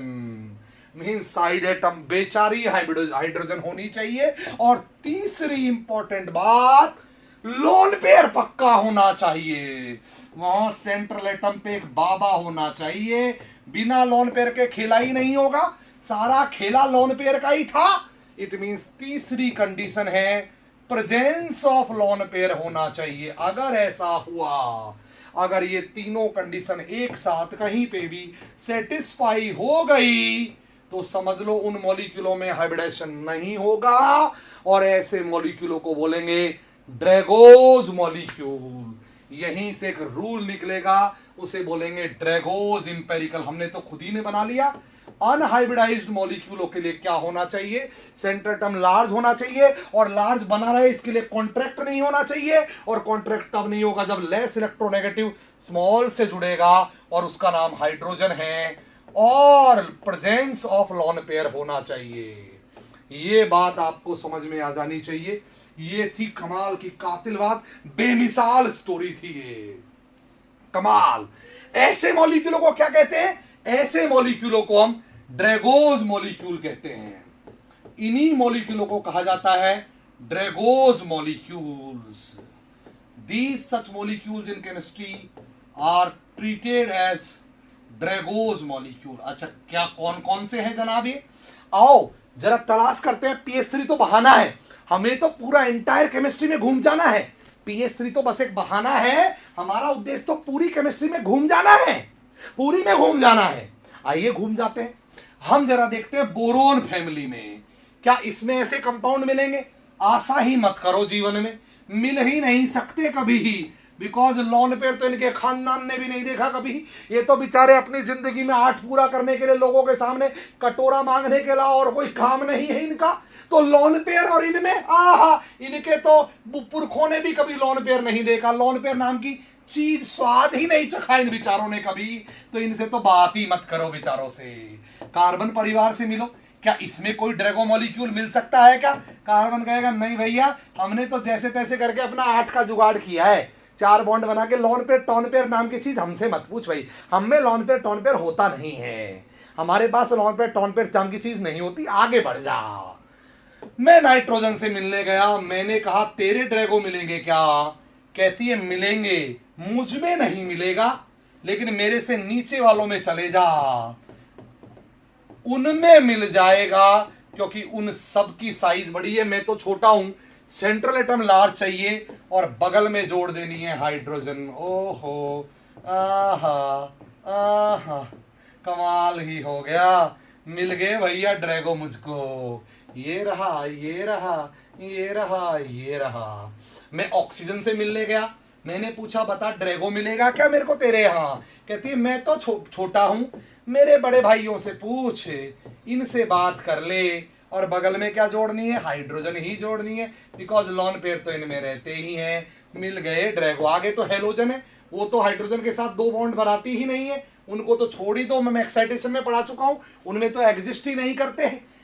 हेलोजनों में तो XH3 टाइप की चीज एग्जिस्ट ही नहीं करती है, तो चर्चा ही क्यों करनी, उनको तो छोड़ ही दीजिए। हेलोजनों में तो एग्जिस्ट ही नहीं करती है, मैं पढ़ा चुका हूं। एक्साइटेशन थ्योरी लेक्चर देख लीजिए, उसमें वो तो एग्जिस्ट ही नहीं करती, तो चर्चा मत करो। ले दे के ये जो आपके सामने मौजूद हैं, ले दे के ये जो आपके सामने मौजूद है जिंदगी में, इन्हीं को बोलते हैं हम ड्रैगोज मॉलिक्यूल। इनमें वो सब कुछ है जो चाहिए हमको। इन दोनों फैमिलीज में कुछ नहीं मिलेगा, आगे कुछ है नहीं, ये दोनों परिवार के लोग आपको मिल गए। ले दे के ये वाली बात हमारे सामने आई। PH3, ASH3, SBH3, BiH3, ठीक है, H2S, H2Se और H2Te, ये जो आपको दिख गए, इन्हीं मॉलिक्यूलों को हम लोग कहा करते हैं drugs molecule. These are basically drugs molecule, यही है ड्रैगोज मॉलिक्यूल्स। इन सब में एसपी मिक्सिंग्स नहीं होती, ऑलमोस्ट ऑलमोस्ट ऑलमोस्ट लगाना जरूरी है, थोड़ी बहुत होती होगी। ऑलमोस्ट नो एसपी मिक्सिंग, कोई एसपी मिक्सिंग्स नहीं होती। और अगर एसपी मिक्सिंग नहीं होंगी तो पी ऑर्बिटल 90 डिग्री पे रहेंगे, इसलिए इनमें अप्रॉक्स बॉन्ड एंगल, इनका जो बॉन्ड एंगल है इन सब में वो अप्रॉक्स 90 डिग्री रहेगा। सब में bond angle approx 9। Unhybridised molecule होंगे सारे के सारे। ये थी स्टोरी जनाब जो हमने पढ़ी ड्रैगोज से। कितने लोगों को ये ड्रैगोज वाली कहानी आर पार हो गई, आर पार हो गई, जरा बताइए। पंकज कुमार जो पढ़ा रहे हैं पढ़ दो भाई, सब पढ़ाते हैं, एक ही आदमी हूं मैं, 20 नहीं हूं, ठीक है। ये कर दो, क्लास ये चल रही है, कभी कोऑर्डिनेशन क्लास में बोलते हैं बॉन्डिंग पढ़ा दो, बॉन्डिंग बोलते कोऑर्डिनेशन पढ़ा दो, ज्यादा मजे ले रहे हैं मेरे, सबकी चल रही है अल्टरनेट क्लासेस। हाँ, ये थी स्टोरी हमारी जो हम लोग समझ रहे थे। क्या कहानी आपको समझ में आ गई? खेला किस लेवल का है आपको समझ में आ गया? समझ में आया आपको ये खेला? बोलो पक्का बोलो। आइए तीसरा एनालिसिस आज मैं खत्म कर दूं, फिर ड्रैगो की स्टोरी अगली क्लास में। थर्ड एनालिसिस है मेरा और वो बहुत ज्यादा इंपॉर्टेंट है। उस एनालिसिस का नाम है एनर्जेटिक एनालिसिस। एनर्जेटिक एनालिसिस ये बड़े काम की चीज है, बड़ी बड़ी बातें इसमें सीखेंगे हम। एनर्जेटिक एनालिसिस, एनर्जेटिक एनालिसिस में मैं सबसे पहले डिफाइन करना चाह रहा हूं हाइब्रिडाइजेशन एनर्जी। एक वर्ड है हाइब्रिडाइजेशन एनर्जी। हाइब्रिडाइजेशन एनर्जी मैं वो पढ़ा चुका हूं आपको स्टेरिक। अब एनर्जेटिक एनालिसिस में हाइब्रिडाइजेशन एनर्जी डिफाइन कर रहा हूं। इसको HBE के नाम से जाना जाता है, हाइब्रिडाइजेशन एनर्जी। ठीक है, क्या होती है? हाइपोथेटिकल कॉन्सेप्ट है। आइए जरा समझते हैं किसे कहते हैं हाइब्रिडाइजेशन एनर्जी। अगर कोई s ऑर्बिटल किसी p ऑर्बिटल के साथ मिक्स हुआ तो मिक्स होने के बाद जो नए ऑर्बिटल बनेंगे वो कहीं यहां बनेंगे, बोलो बेटा जी, p के ज्यादा पास बनेंगे बिकॉज p का इलेक्ट्रॉन में ज्यादा होगा, तो वो जो नए ऑर्बिटल बनेंगे वो कहीं यहां बनेंगे। इस तरीके से ये s ऑर्बिटल था, ये p ऑर्बिटल थे, और ये जो नए ऑर्बिटल बने हैं ये s था, ये p ऑर्बिटल थे, बोलो बेटा जी, ये s ऑर्बिटल था, और ये जो नए ऑर्बिटल बने वो sp3 थे। तो सुनिएगा, लोअर मोस्ट ऑर्बिटल, सबसे जो नीचे का ऑर्बिटल है उससे लेके हाइब्रिड ऑर्बिटल के बीच के जो एनर्जी डिफरेंस होते हैं, फिर ढंग से समझिएगा, लोएस्ट एनर्जी ऑर्बिटल से और हाइब्रिड एनर्जी के बीच का जो डिफरेंस होता है, इस डिफरेंस को कहा जाता है हाइब्रिडाइजेशन एनर्जी। याद रखना, ये जो एनर्जी होती है ये हमेशा खर्च करता है मॉलिक्यूल अपने लो एनर्जी लेवल्स को ऊपर उठाने के लिए। इसीलिए मैंने कोऑर्डिनेशन में पढ़ाया था, याद करो, बहुत सारे मॉलिक्यूल sp2 डी नहीं कर पा रहे थे, याद करो, बाहर वाला डी पार्टिसिपेट नहीं कर पा रहे थे, बहुत सारे मॉलिक्यूल मैंने पढ़ाया था वीक लिगेंड नहीं कर पा रहे थे, बाहर वाला पार्टिसिपेट बोलो, क्योंकि मैंने कहा था s और बाहर वाले के बीच डिफरेंस बहुत ज्यादा था, इसलिए हाइब्रिडाइजेशन एनर्जी बहुत ज्यादा खर्च करनी पड़ेगी। इस वजह से वो पार्टिसिपेट नहीं कर पा रहे थे, इस वजह से वो पार्टिसिपेट नहीं कर पा रहे थे।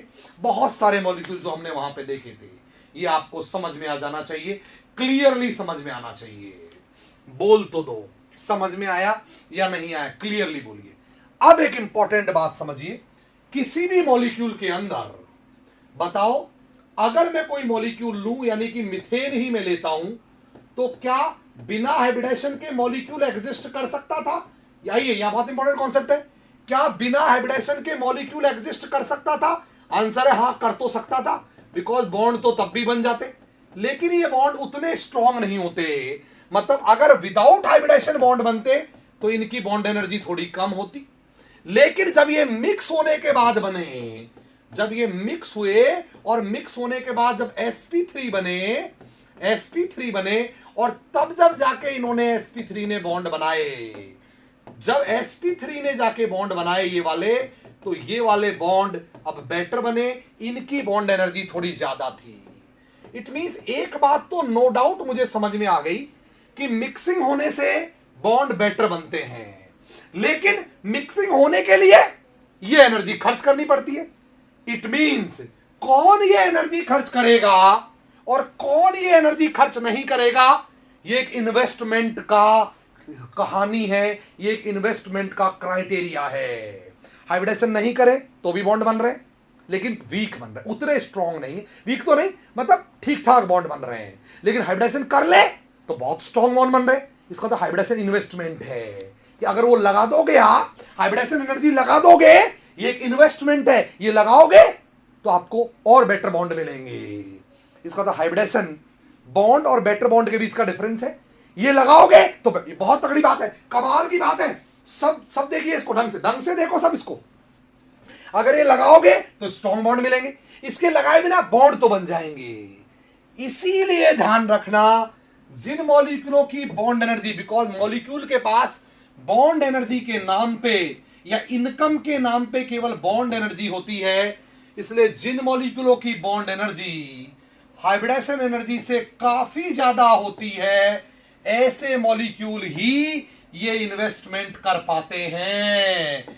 ऐसे मॉलिक्यूलों में ही ये इन्वेस्टमेंट होता है और उन्हीं में हाइब्रिडाइजेशन टेक्स प्लेस होता है। हाइब्रिडाइजेशन टेक्स प्लेस होगा। आप इसको मैं एक बहुत गजब के एग्जांपल से आपको समझाऊंगा, बस बोर्ड पर देखो, आप यहां देखो। अगर आप किसी ऑफिस में जा रहे हो काम करने के लिए और आप पैदल जाते हो मान लीजिए, या आप पब्लिक ट्रांसपोर्ट से जाते हो, बस से जाते हो, 4-5 बस चेंज करके आते हो, तो आपको 20,000 मिलते हैं, बिकॉज बस में आने जाने से आपकी एनर्जी बहुत खर्च हो जाती है, बहुत ज्यादा। अगर आप बस की बजाय कार में आओ ड्राइवर लेके, तो आपकी बहुत सारी एनर्जी बच जाएगी, और उस एनर्जी को अगर आप काम में लगाओगे तो आपकी सैलरी बढ़ेगी, ज्यादा पैसे कमाओगे। लेकिन इसका मतलब ये थोड़ी है कि 20,000 की सैलरी वाला हर आदमी कार खरीद लेगा। कार वही खरीद सकता है जिसकी सैलरी बहुत हाई हो। इसीलिए कहा जाता है अमीर आदमी और अमीर हो जाते हैं, क्योंकि उनके पास पैसा होता है, उस पैसे को वो इन्वेस्ट करते हैं, इन्वेस्ट से और पैसा आता है, फिर इन्वेस्ट करते हैं, फिर और पैसा आता है, फिर इन्वेस्ट करते हैं, फिर पैसा, फिर इन्वेस्ट, फिर पैसा, फिर इन्वेस्ट, अमीर हो जाते हैं वो। और गरीब गरीब ही बना रहता है, क्योंकि 20,000 कमाने वाला कहां से ही कार खरीदेगा। कार के लिए जो इन्वेस्ट, हाँ ये सच है, कार खरीदने से उसकी सैलरी बढ़ सकती है, कार खरीदने से उसकी एफिशिएंसी बढ़ सकती है, लेकिन 20,000 वाला कहां से कार खरीदेगा भाई? कहां से आएंगे उस पास कार खरीदने के पैसे? इसीलिए कार वो खरीद पाएगा जिसकी सैलरी, जिसके पास इनकम कार से काफी ज्यादा हो। यही हाइब्रिडेशन की स्टोरी है। जिनकी बॉन्ड एनर्जी काफी ज्यादा होती है वो इसको इन्वेस्ट करते हैं, फिर वो और बॉन्ड एनर्जी बढ़ा लेते हैं। मींस ये एक साइकिल है कमाल का। जिनकी बॉन्ड एनर्जी हाई होती है, फिर वो हाइब्रिडेशन एनर्जी नाम की एनर्जी को इन्वेस्ट करते हैं, और इसके इन्वेस्टमेंट से उनकी बॉन्ड एनर्जी और बढ़ जाती है। मतलब पहले ही हाई थी, ये किया, इन्वेस्ट करके और बढ़ा ली। बट जिनकी बॉन्ड एनर्जी हाइब्रिडेशन एनर्जी के लगभग बराबर होती है या उनसे थोड़ी बहुत बड़ी होती है, मतलब जिनमें ये गैप, बॉन्ड एनर्जी और हाइब्रिडेशन एनर्जी का ये जो गैप है, ये गैप जिनमें लो हो, मतलब बहुत ज्यादा उसकी बॉन्ड एनर्जी नहीं हो हाइब्रिडेशन एनर्जी से, ऐसे केस में हाइब्रिडेशन नॉट टेक्स प्लेस। वो कभी इन्वेस्ट नहीं कर पाएंगे, हाइब्रिडेशन नॉट टेक्स प्लेस। जिंदगी में उनमें मिक्सिंग्स नहीं होंगी, वो गरीब के गरीब ही बन जाएंगे। इसीलिए लो बॉन्ड एनर्जी वाले, जिनकी बॉन्ड एनर्जी लो होती है, उनमें नो हाइब्रिडेशन, और जिनमें नो हाइब्रिडाइजेशन उनकी बॉन्ड एनर्जी फिर लो ही बनी रहती है, गरीब गरीब ही बना रहता है। इसलिए याद रखना, हाइब्रिडाइजेशन एक इन्वेस्टमेंट है और ये इन्वेस्टमेंट अमीर आदमी कर पाते हैं, गरीबों के बस की बात नहीं है इस तरह के इन्वेस्ट करना, इस तरह की चीजें करवाना। क्या ये कमाल की चीज समझ में आई आपको? बेमिसाल बात। आइए इस बेमिसाल बात को मैं प्रूव करता हूं। दो कहानी पढ़ी हमने, अमोनिया पीएच3, दोनों आपको प्रूव कर देंगे इस स्टोरी को। अमोनिया में नाइट्रोजन क्योंकि छोटा है और हाइड्रोजन भी छोटा है, इसलिए अमोनिया की बॉन्ड एनर्जी स्मॉल साइज की वजह से ओवरलैपिंग बेटर है। जितनी जितनी आपको पता है bond energy inversely proportional size होती है, जितना ऑर्बिटल छोटा होगा बॉन्ड एनर्जी ज्यादा, बॉन्ड एनर्जी हाई होंगी तो फिर ऐसे केसेस में हाइब्रिडाइजेशन हो जाएंगे आराम से, इजीली हाइब्रिडाइजेशन हो जाएंगे इजीली। पर पीएच3 का बॉन्ड भी कोई बॉन्ड होगा, ये फास्फोरस ये हाइड्रोजन, क्या ही ओवरलैपिंग है भैया, ये क्या ओवरलैपिंग है, टल्ले टल्ले ऐसे जिंदगी काट रहे हैं यूं ही, क्योंकि ये बॉन्ड वीक है, काफी ज्यादा वीक है।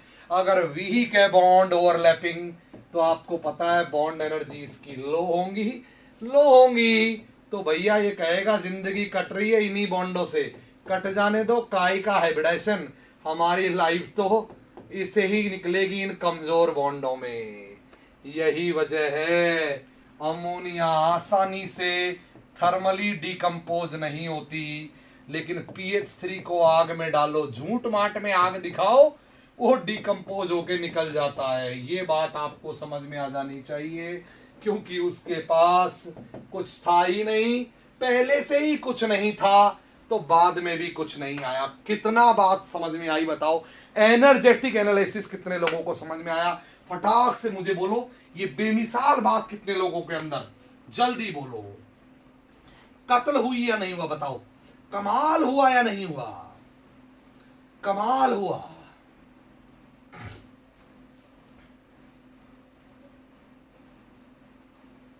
हाँ बिल्कुल बिल्कुल कमाल हुआ कि, आप तो बताओ कमाल हुआ कि नहीं हुआ, मतलब जबरदस्त बात हुई या नहीं हुई? कैसे अमोनिया मिक्स हो रही है देखो, 3 तरह से प्रूव कर दिया मैंने, ऑर्बिटल एनालिसिस, स्टेरिक एनालिसिस और अब एनर्जेटिक एनालिसिस। एनर्जेटिक एनालिसिस से प्रूव कर दिया मैंने, बोल तो दो दोस्तों। आइए एक सवाल करवा लूं मैं, छोटा सा, बहुत ही छोटा सा सवाल है, आसान सा। बताओ, in case of sp3d2 hybridisation, sp3d2 hybridisation में which of the following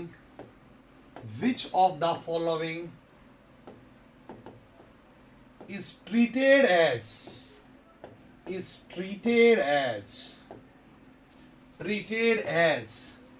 hybridization energy? बताओ sp3d2 हाइब्रिडाइजेशन में इनमें से कौन सी एनर्जी को हम लोग हाइब्रिडाइजेशन एनर्जी के नाम से ट्रीट कर सकते हैं? राइट, यहां मैंने S रखा, यहां मैंने 3 P रखे और यहां मैंने 5 D रखे, 1 2 5 D रखे। राइट, ये कोई NS है, NP है, ये ND है। आपसे पूछना चाह रहा है, बताओ इनमें से कौन सी एनर्जी को हम लोग हाइब्रिडाइजेशन एनर्जी के नाम से जान सकते हैं? किस एनर्जी को हम लोग हाइब्रिडाइजेशन एनर्जी के नाम से जान सकते हैं?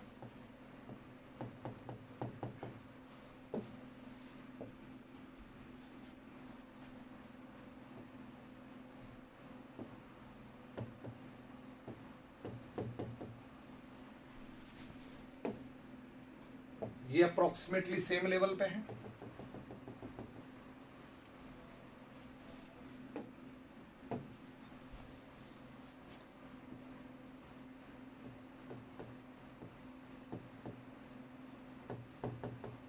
E1, E2, E3,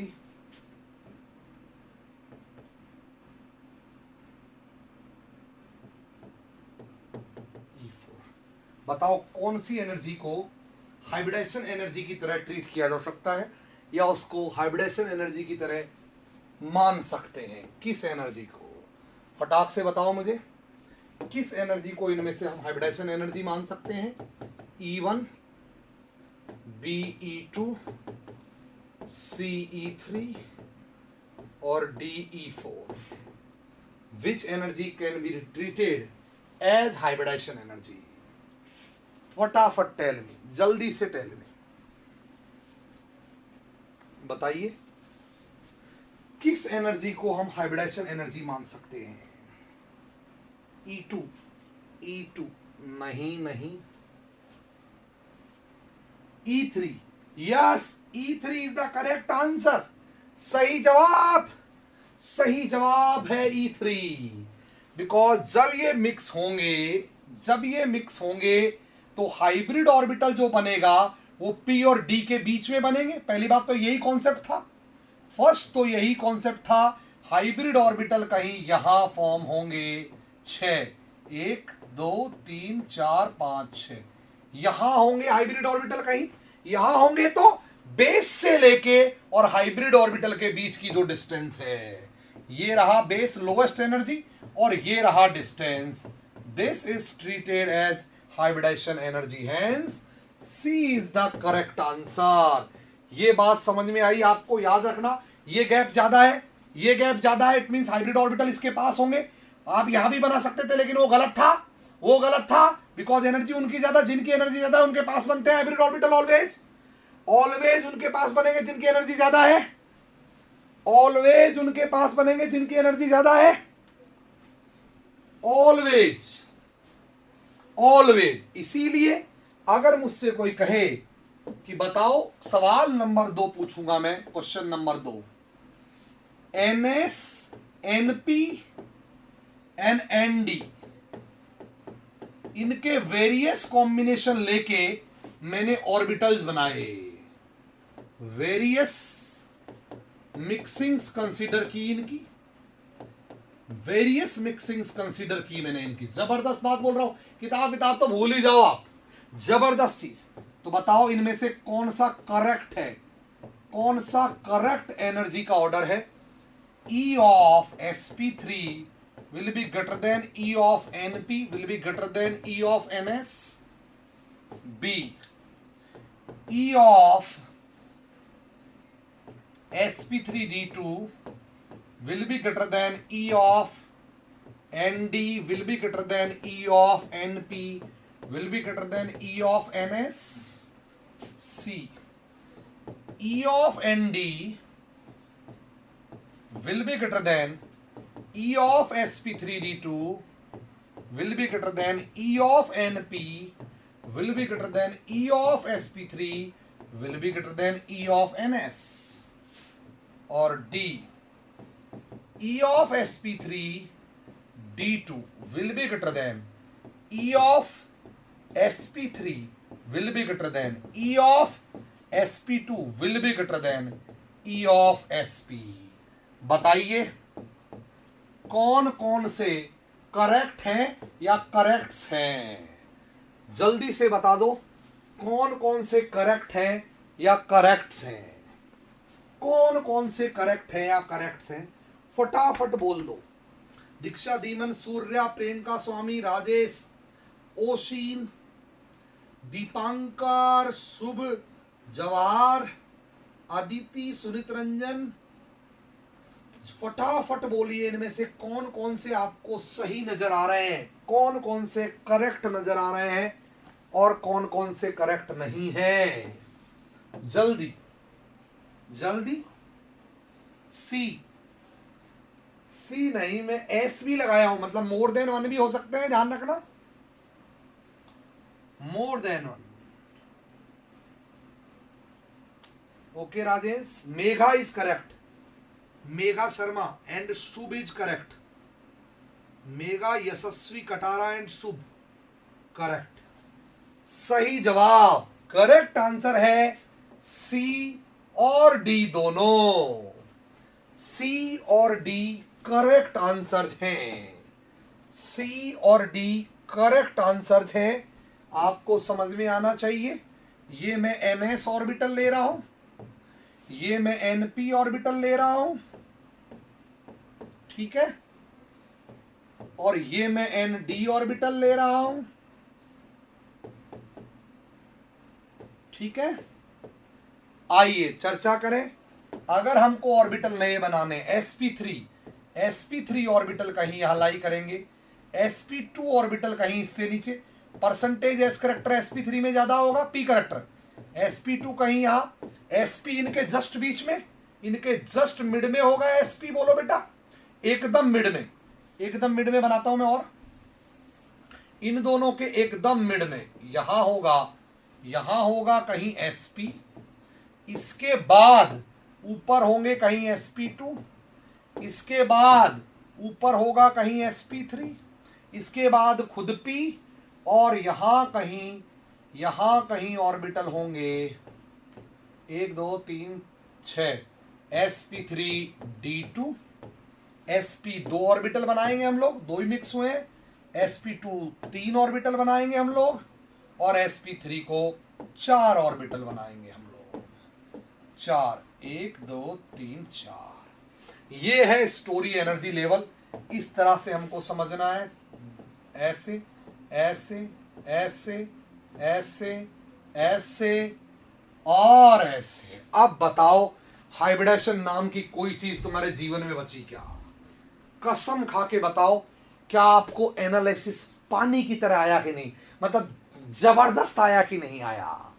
एकदम गजब हो गया कि नहीं हो गया? बेहतरीन हुआ कि नहीं हुआ? कमाल हुआ कि नहीं हुआ? बोलो बेटा, फटाफट बोलो कमाल। मतलब जल्दी लिखो, कमाल हुआ कि नहीं हुआ? ऐसे बोलो कि जल्दी बोलो, दीपांकर दीक्षा, जल्दी बताओ कि मतलब मजा आया कि नहीं आया? कमाल मजा आया कि नहीं आया?